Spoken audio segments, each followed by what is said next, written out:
Gender reveal parties are transphobic. Here's why. See, one of the largest factors fueling transphobia is ignorance. Mainly the ignorance between gender identity, gender expression, and biological sex. Gender identity is merely that innate feeling that you are a man or a woman or both or neither or some combination or somewhere in between. Many non-binary identities would include gender fluid, pangender, agender, genderqueer, two-spirit, and many more. Gender expression is how you express your gender, and the term associated with your gender expression may differ depending on your location and time period. If you are in the United States and you identify as a man, but you enjoy wearing dresses, then you may identify as gender nonconforming. Because here in the United States, dresses are considered to be a strictly feminine gender expression, thanks in large part to the colonization of the United States and their attempts to annihilate the diverse indigenous cultures. That same man in certain regions of Africa, where it is traditional for men to wear garments that resemble what we here in the United States would refer to as dresses, might identify as gender conforming, since his love of dresses matches the cultural norms for men in that region. Now, biological sex is a term that many here in the United States tend to confuse with gender, mainly because our public education system typically does not teach people about the differences between gender identity and biological sex, and prefers to ignore the existence of people who are transgender, people who are non-binary, and people who are intersex. If you don't know what any of these terms mean, that's okay. We'll cover them later on in this video.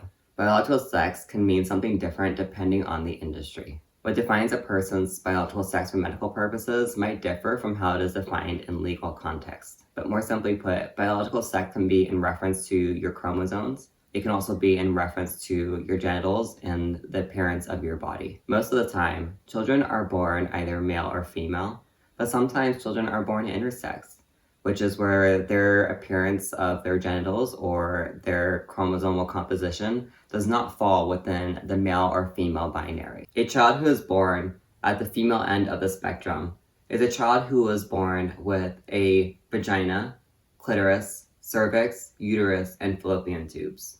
Meanwhile, a child who was born at the male end of the spectrum was born with a penis, testicles, and a prostate. However, studies have found that 1 out of every 100 children born are not born male or female, but are born somewhere in between. An intersex child may have the genitals and or reproductive organs of both sexes or neither. Or they may have genitals that simply don't quite match the appearance that society typically expects of the male or female binary.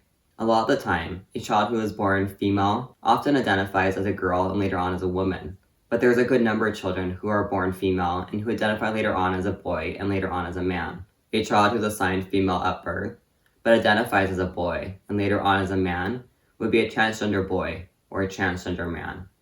A child who is born male, but identifies as a girl and later on as a woman, would be a transgender girl or a transgender woman. A child of any biological sex is capable of having any gender identity.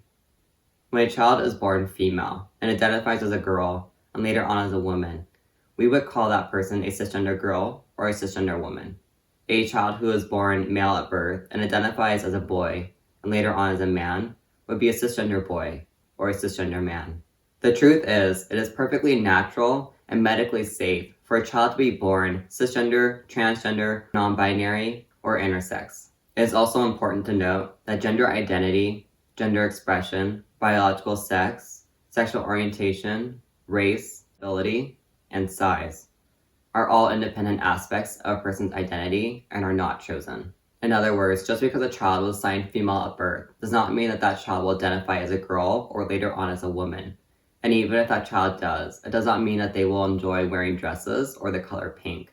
And even if they do, it does not mean that they are attracted to men.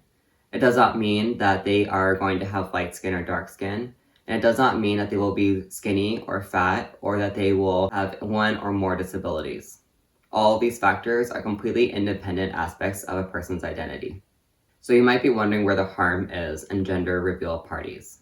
Well, according to the most recent studies conducted by the Mayo Clinic at the time of this video, gender identity finishes developing in the brain by ages 3 to 5, though for many people, it may still be difficult to articulate until later on in life. But gender reveal parties are often held in the honor of the gender of a child who isn't even born yet, and therefore whose gender is being based off of their biological sex as estimated by an ultrasound technician. Please note, these estimations are wrong at least 2% of the time. These people, therefore, are perpetuating the factually inaccurate belief that gender identity and biological sex are the same thing, or that they are somehow related. This type of ignorance is already so deeply ingrained and widespread throughout the United States society that it is used to justify transphobia and trans-exclusionary feminism, and therefore to justify trans-misogyny and transphobic physical, sexual, verbal, and psychological violence.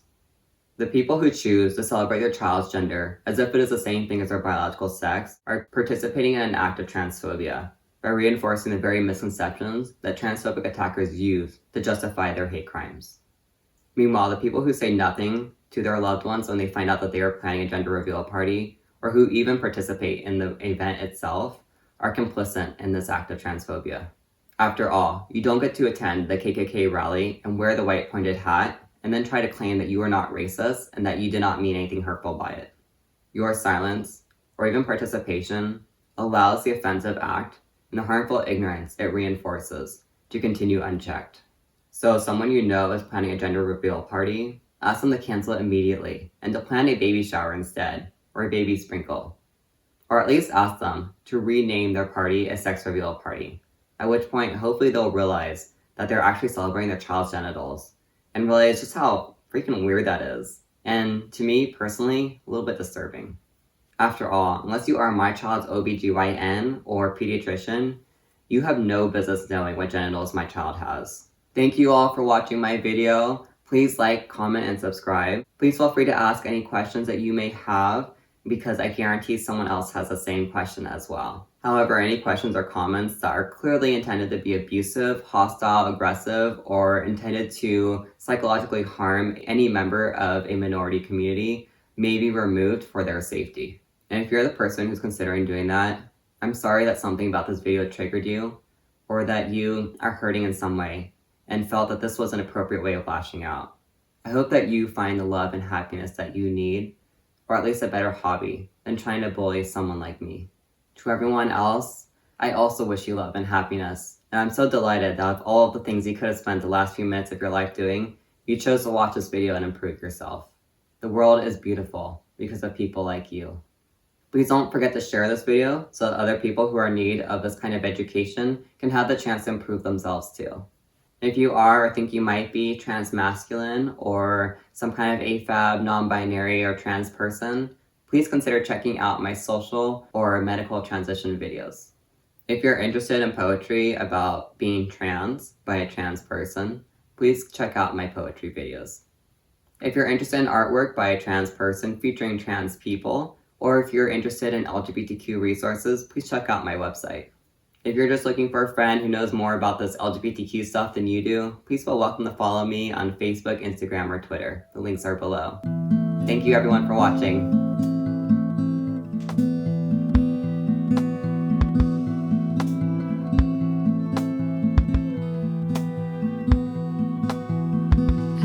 You to hold me like you used to. The sun was young and we were bright. I want to hold you like I used to.